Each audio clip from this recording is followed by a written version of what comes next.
Hi there, my name's LaDonna, and I was the one left out. At my dad's 65th birthday party, he raised a glass and said he was proud of all his kids. Except the loser. That loser was me. The worst part? No one flinched. Not my brothers, not my mom, not even the aunt who used to braid my hair. But that moment, it didn't come out of nowhere. It was years of silent digs, stolen credit, and being told art isn't real work. They even lied about my mother being in the hospital just to paint me as absent. I walked away that night. But what came next? They never saw coming. Why did I come back 2 years later with a surprise that flipped the power dynamic forever? What happens when the loser finally wins? I parked a block away from the venue. It was intentional, gave me a few extra minutes to brace myself. The March evening in Austin still had a hint of spring chill, but my palms were damp. I could already picture the inside. My father standing tall, holding a bourbon like it was a royal scepter. My brothers grinning as if they'd just returned from conquering empires.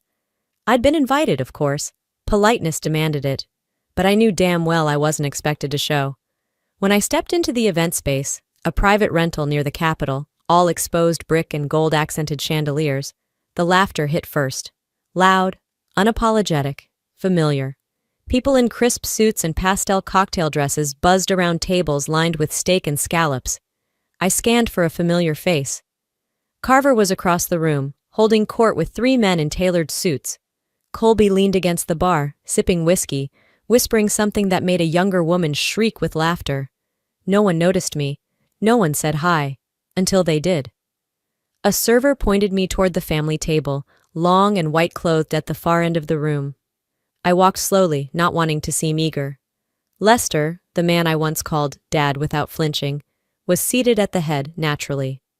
His silver hair was styled with surgeon precision, and his navy suit looked custom. When he saw me, his smile didn't falter, but his eyes gave me a once-over that said, "You really showed up." I nodded at him and slid into a chair near the end, just close enough to hear, just far enough to be forgotten. That's where they always kept me, like background furniture. The wine was poured, toasts began. My older brother Carver went first. "Dad, you've built something most men only dream of. Patients trust you with their lives, and we've all learned from the way you lead, with discipline and precision." Applause, laughter. He smiled like a man who knew he'd already won. Next was Colby. "Happy birthday, old man. You taught us how to make things happen, how to command a room.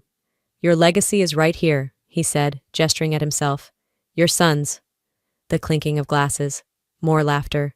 Even the servers chuckled. My name hadn't been spoken. Then Lester stood up slowly. He adjusted his cufflinks, tapped his glass twice. The room quieted. He didn't look at me once. "I won't drag this out," he began, his voice smooth, practiced. "I'm proud of what I've built, of the boys I've raised. Carver, a respected heart surgeon, and Colby, whose tech startup is already on its 3rd funding round. They've carried the family name forward, just like I hoped they would." My throat tightened, but I kept my face blank. "And I'm proud of all my kids, except the loser." Laughter erupted. Actual, full-bodied laughter. Someone gasped. Someone else clapped. Aunt Eleanor, half drunk on rose, leaned over her martini and said loudly, "Oh, Lester, who could you possibly mean?" Everyone turned. I mean everyone. Their eyes burned holes into my skin. Some pretended to look past me. Others whispered. Colby smirked like he'd just scored the winning touchdown. Carver looked suddenly fascinated with his napkin. I didn't flinch. I wouldn't give them that. Instead, I reached for my glass, half full with Pinot Noir, and raised it slightly. My voice came out clear and steady.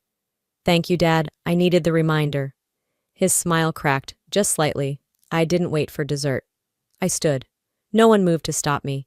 I walked through the maze of chairs, past the buffet table, past the valet stand. My heels clicked like a metronome on the stone walkway outside.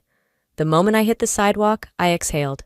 Not because I was relieved, because I knew I wasn't going back.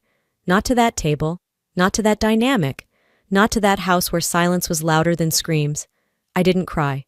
I didn't scream. I didn't post anything cryptic online or text a friend in all caps. I just drove. Out of the city, out of their orbit, into a version of myself I hadn't yet become, but was ready to meet.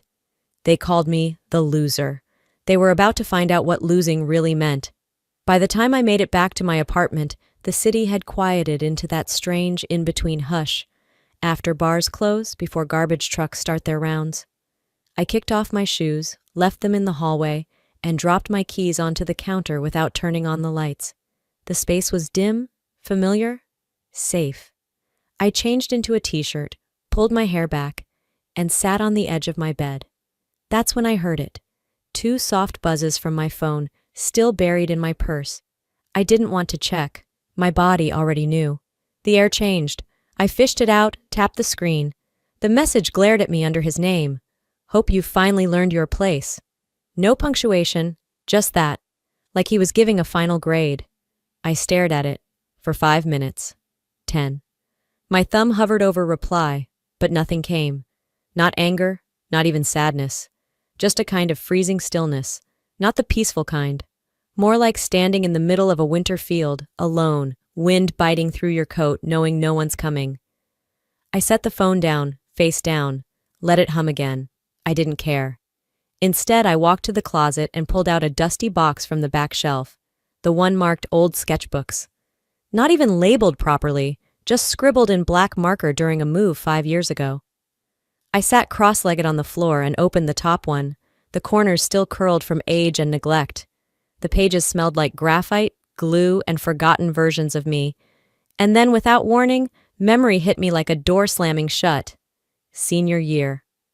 I had come home from school early, hands trembling, heart racing, with a thick envelope from CalArts tucked in my backpack. Not just acceptance, a full ride. Tuition, housing, materials, all covered. My guidance counselor cried when she heard. She said, "This is the kind of thing that changes bloodlines." I waited until dinner. I wanted it to be special. Lester was home, still in his white coat, unbuttoned at the collar. My mother was making baked chicken.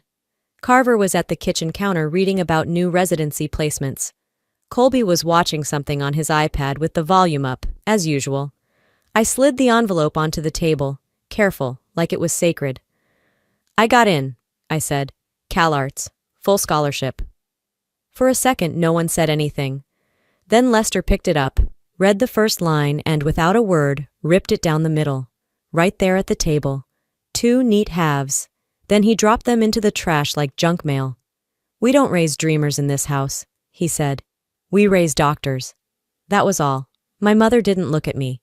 Just stirred the green beans like her wrist was stuck on loop. Carver blinked but said nothing.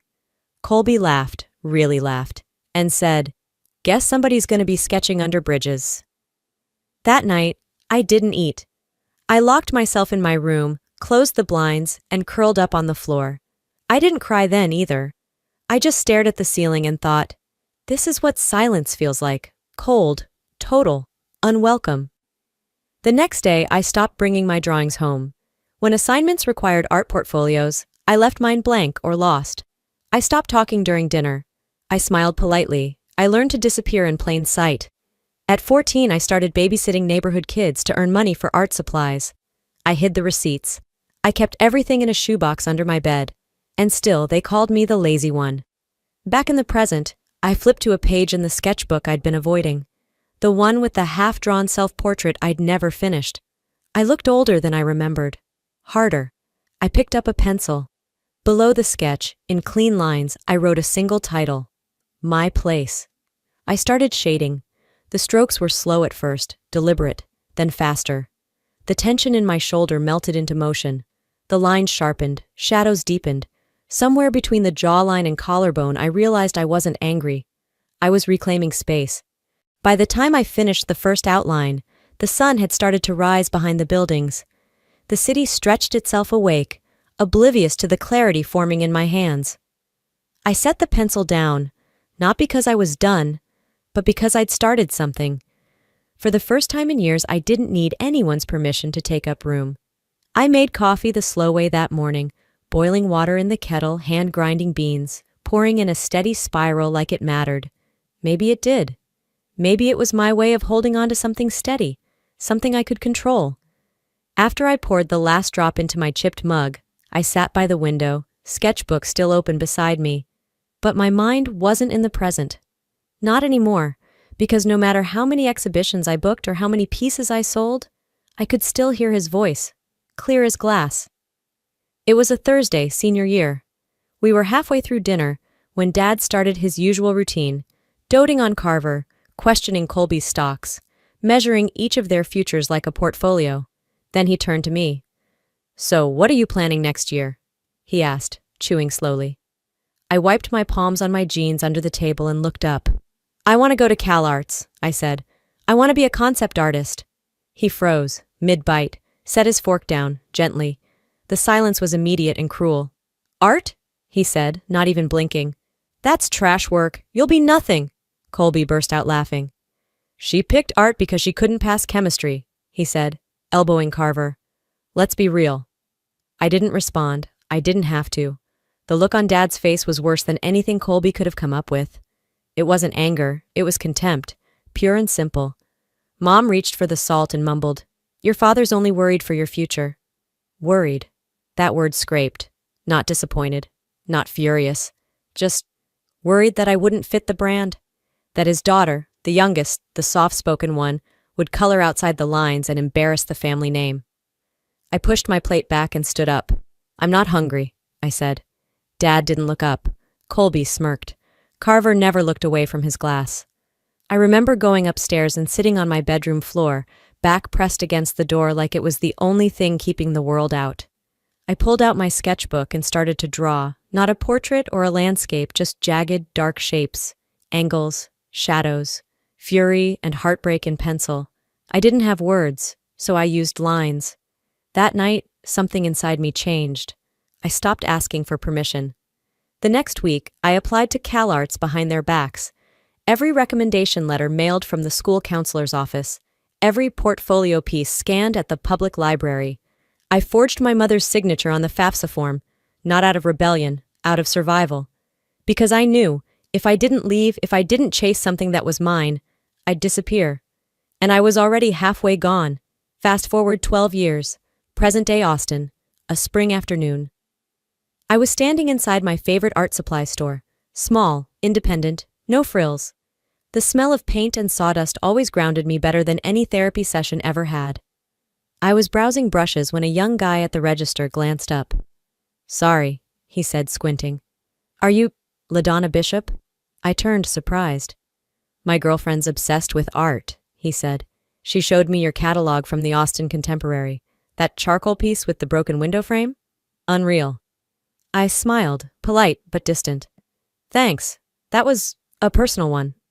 He nodded like he understood, but he didn't. Because as I walked out, plastic bag rustling in my hand, I heard Colby's voice again in my mind, sharp and oily. "Not smart enough for anything real." That line had never left me. It showed up in boardrooms, during pitch meetings, even in quiet interviews with thoughtful critics. No matter how far I'd come, how many cities my art had traveled through, how many publications had listed my name.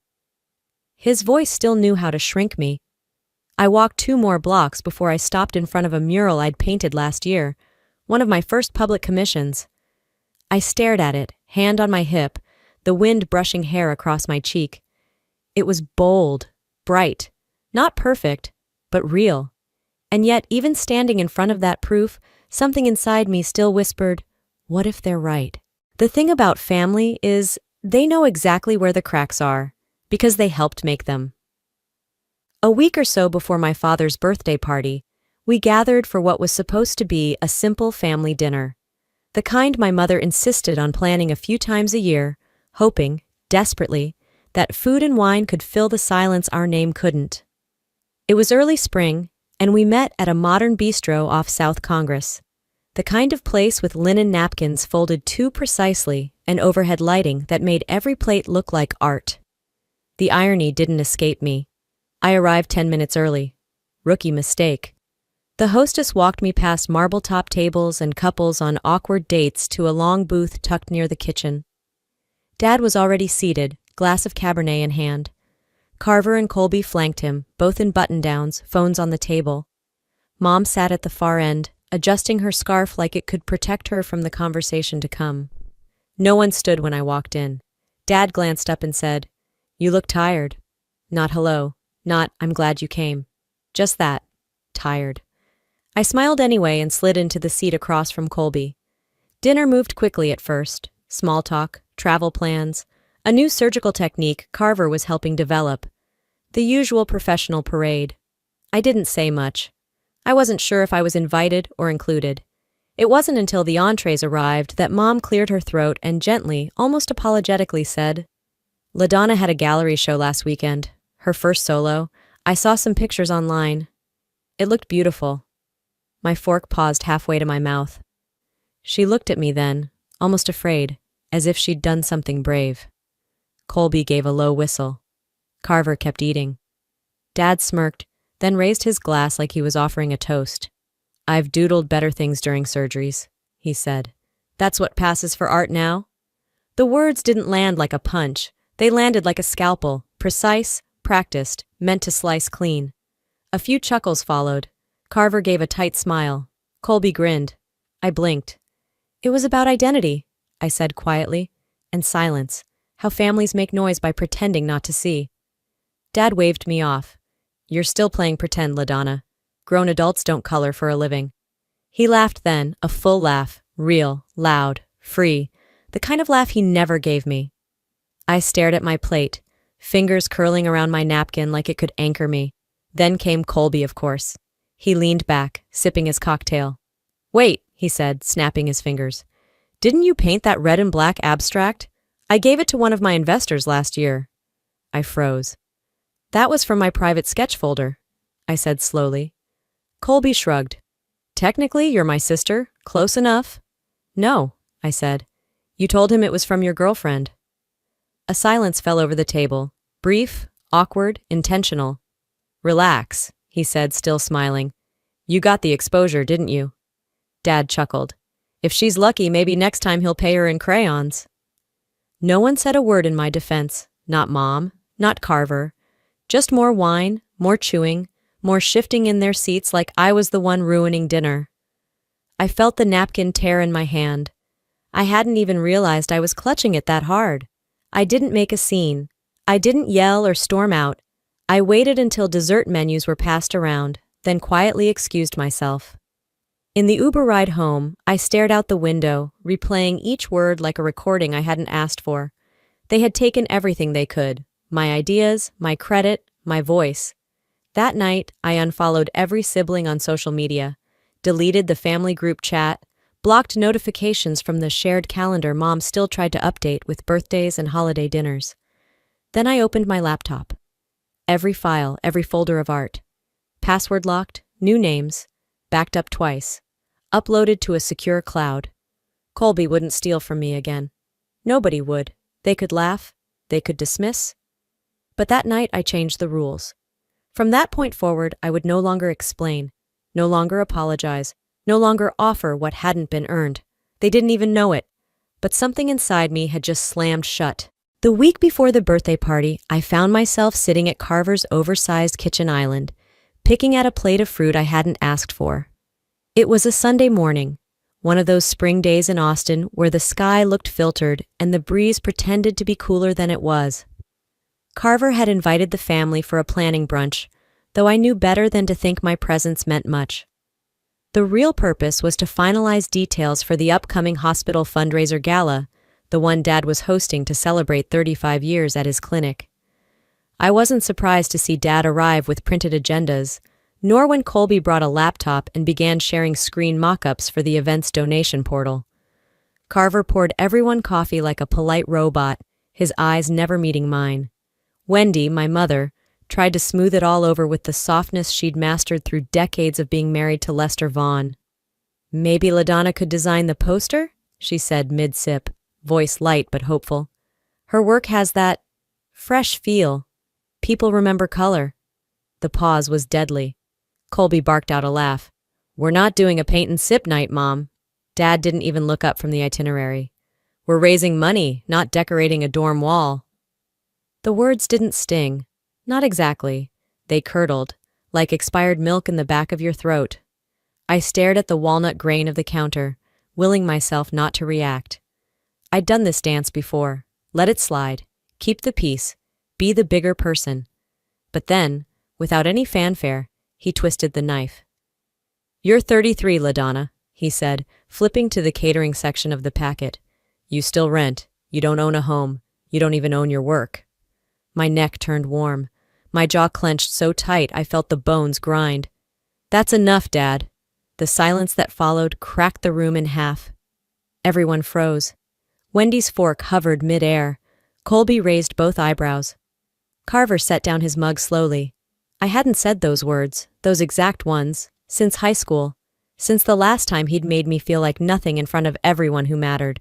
"You don't get to insult what you don't understand," I said, voice steady. "And if you do it again, if you keep belittling me in front of this family, I won't show up. Not here, not at your events, not in your world." He didn't answer, just blinked slowly, like I was a stranger speaking a language he hadn't learned because he never thought he'd have to. Colby cleared his throat. "Anyway," he said quickly, "the venue's asking about AV equipment. I'll handle it." Carver nodded, picking up the thread like a lifeline. The conversation moved forward. The room didn't. The air was heavier than it had been just moments before, and for once it wasn't mine to carry. I stayed through the end, but I was already gone. The moment my car door clicked shut in the driveway, the weight in my chest cracked open like a shell. Wendy followed me out, clutching her purse like it had answers. "He didn't mean it," she said. "Yes," I replied, looking her straight in the eye. "He did." And worse, he believed it. Back at my apartment, I dropped my bag by the door and walked straight to my desk. The sun lit the corner of the room in sharp angles, glinting off my sketch tools. I didn't touch them. Instead, I opened my journal, the one with the frayed ribbon and stained corners. I flipped past pages filled with hopes I'd never voiced, plans I hadn't dared share. Then, I wrote one sentence. They don't get another free shot. Not at my work. Not at my dignity. Not at me. No more letting them borrow my silence and sell it as submission. No more letting them weaponize their disappointment. I wasn't looking for permission anymore. That afternoon, I drafted an email declining attendance at the fundraiser gala. I cited work obligations. It was clean, polite, irrefutable. They would talk, of course, they always did, but this time, I wouldn't be in the room to hear it. A few mornings later, just after sunrise, I was in the studio with my sleeves rolled and pigment dust in the air, mixing the deep ochres and rusts for a commission. The light was hitting the wall at an angle that made everything feel cinematic, warm and suspended, like the world had paused for a breath. My phone rang. I didn't recognize the number, but something in my gut told me to answer. That strange tug. Familiar.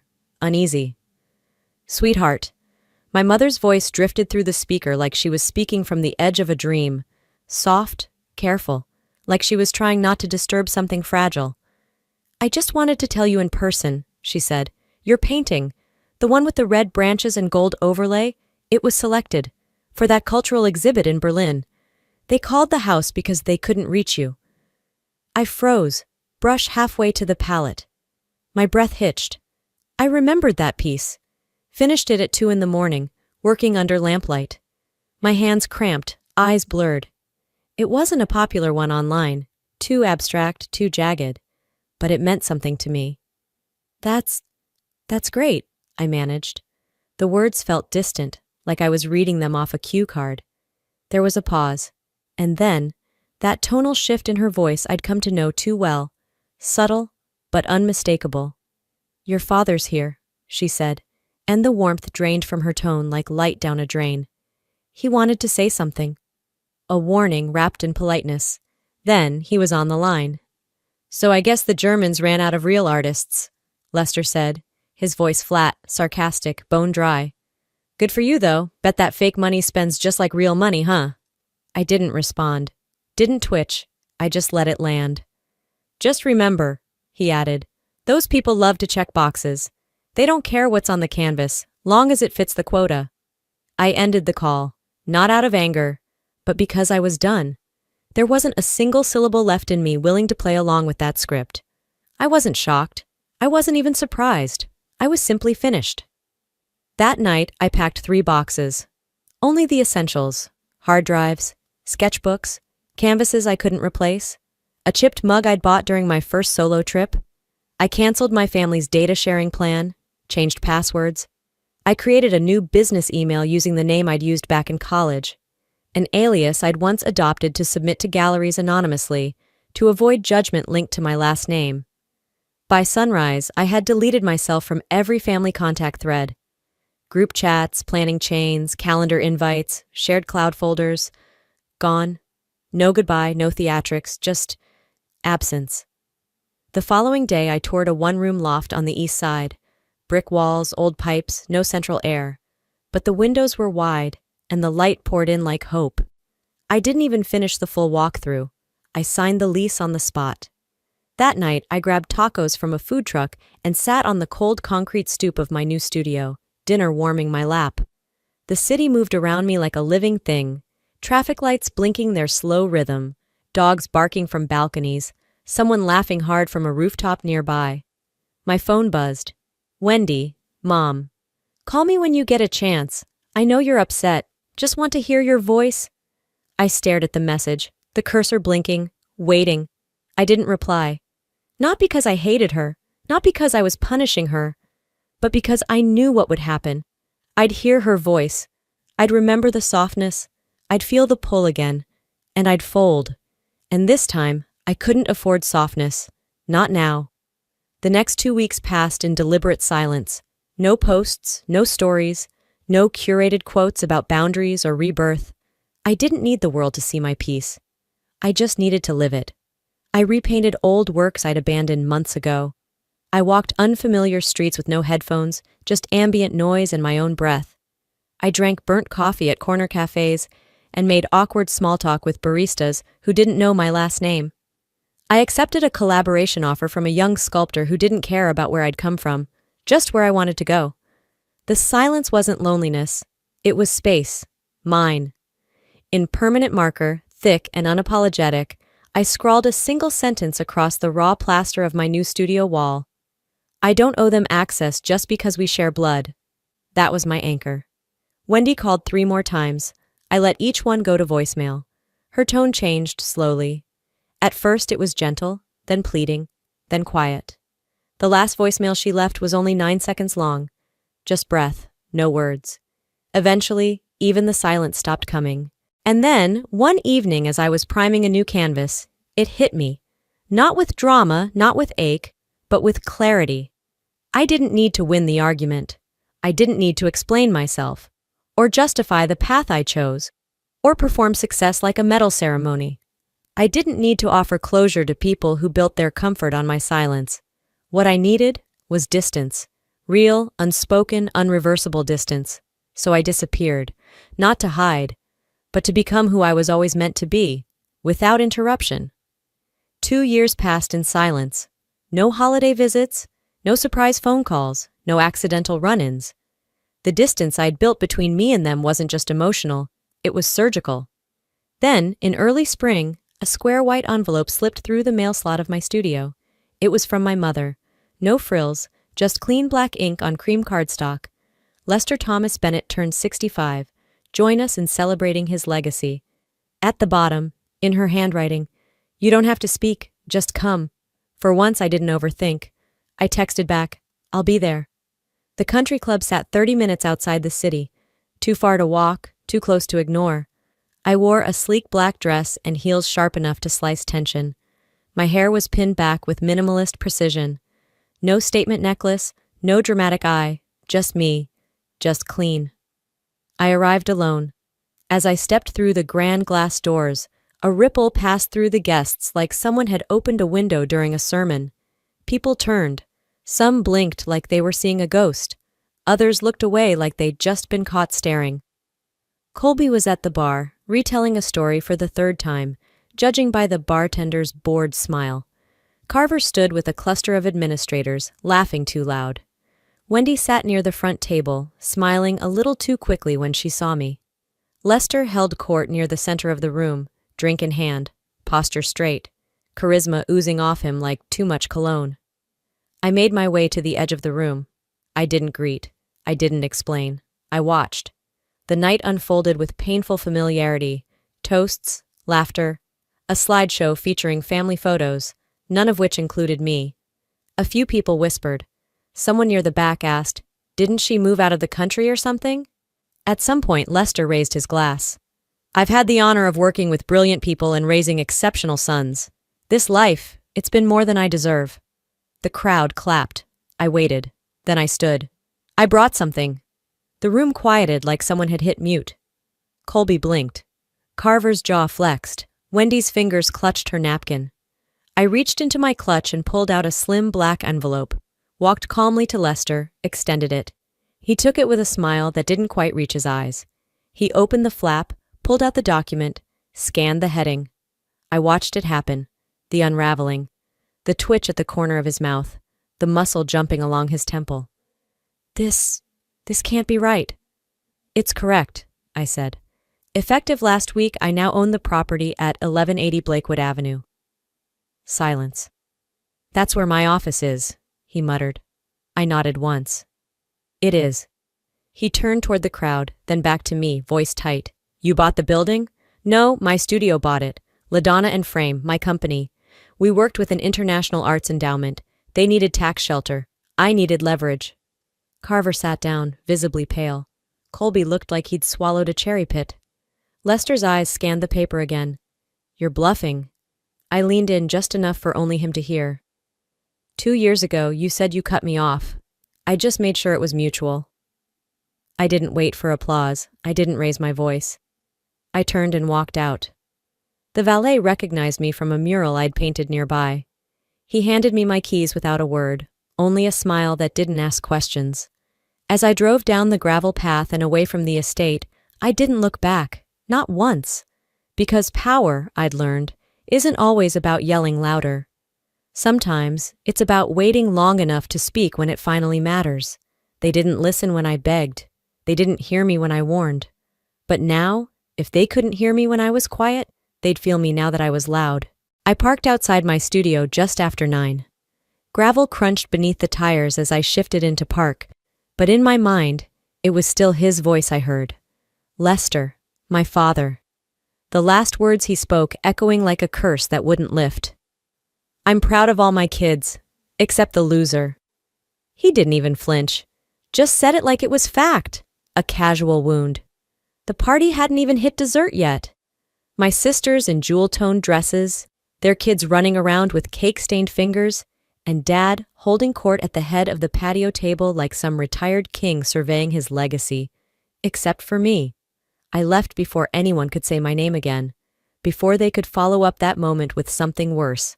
Silence, indifference, or worse, forced small talk. Inside the studio, I didn't turn on the lights right away. The air smelled like old paint and turpentine. Familiar, comforting. I dropped my keys in the ceramic bowl, the one I made during my first year at art school, the year they said I'd wasted my potential. I walked straight to the back room, the one with skylights and chipped tile. My largest canvas waited for me there, still unfinished. I'd been working on it for months. Layers of bold color clashed and curled like smoke frozen in motion. It was abstract, untitled, just like this season of my life. I stood in front of it for a long time, but I didn't reach for a brush. My hands weren't restless for color. They didn't want to create. They just wanted stillness.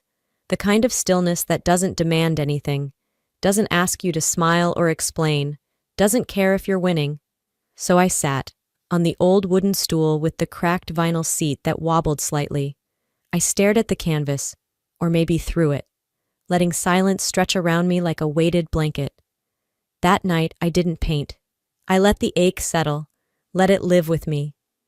In the morning, I woke to a message from Jules, my cousin. "You okay? Did you see what Colby posted?" My chest tightened.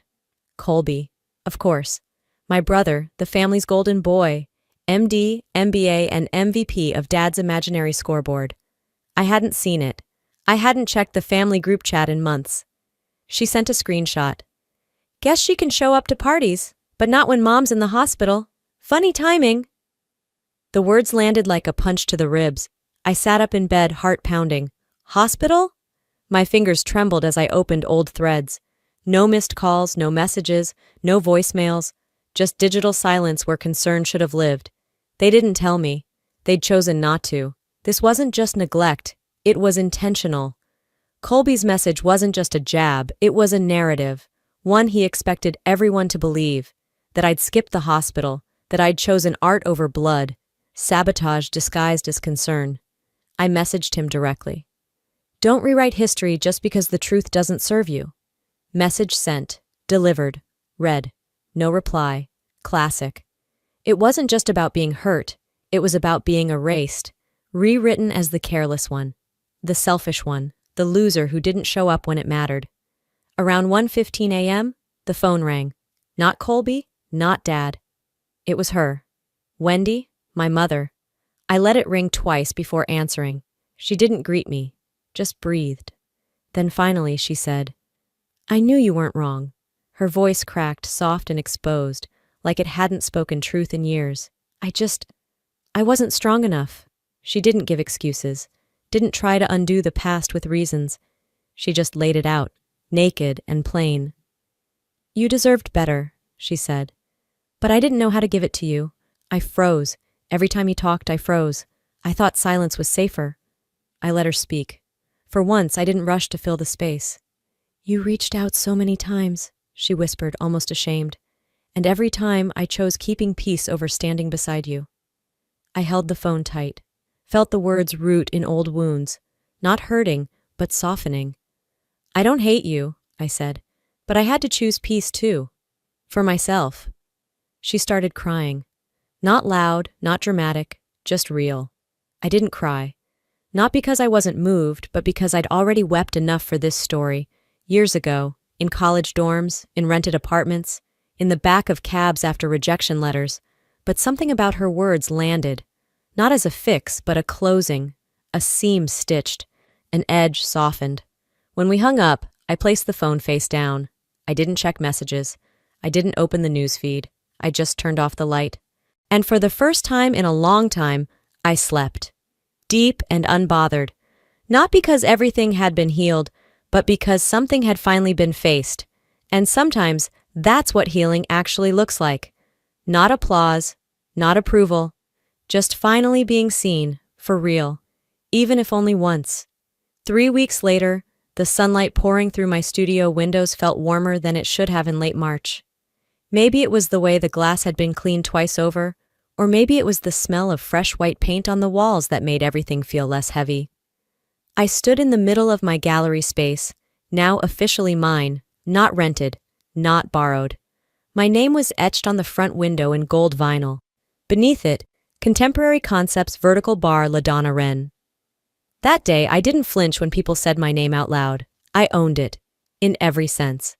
The grand opening wasn't lavish, but it was full. A crowd buzzed with real curiosity, not politeness. Professors from CalArts had flown in. A couple from the local museum walked through with glasses of sparkling water, nodding at every corner. I didn't care about the praise. I cared that every piece hanging on the wall was mine, not borrowed or stolen, not passed off as someone else's girlfriend's hobby. Colby and Carver didn't come. Neither did Lester. But Wendy arrived late, wearing a pale gray coat and sunglasses she didn't take off until she stood in the back corner of the room, silently watching. She didn't wave. I didn't approach her. She stayed until the very end. A journalist from the Austin Chronicle pulled me aside near the catering table. She looked young, barely 23, probably on her first assignment, but her voice was firm. What's one thing you wish your younger self had known? I didn't hesitate. You don't need their love to survive, I said. You need your own voice. She smiled, wrote it down. The quote went viral the next day. It was printed under a photo of me standing next to a vivid, jagged canvas titled No Inheritance. That headline made its way into group chats I no longer opened, into newsletters my family subscribed to, into conversations they couldn't avoid anymore. The following week, I received a voicemail from Wendy. I made tea, she said, if you're up for it. No pressure, no guilt, just an invitation. I went.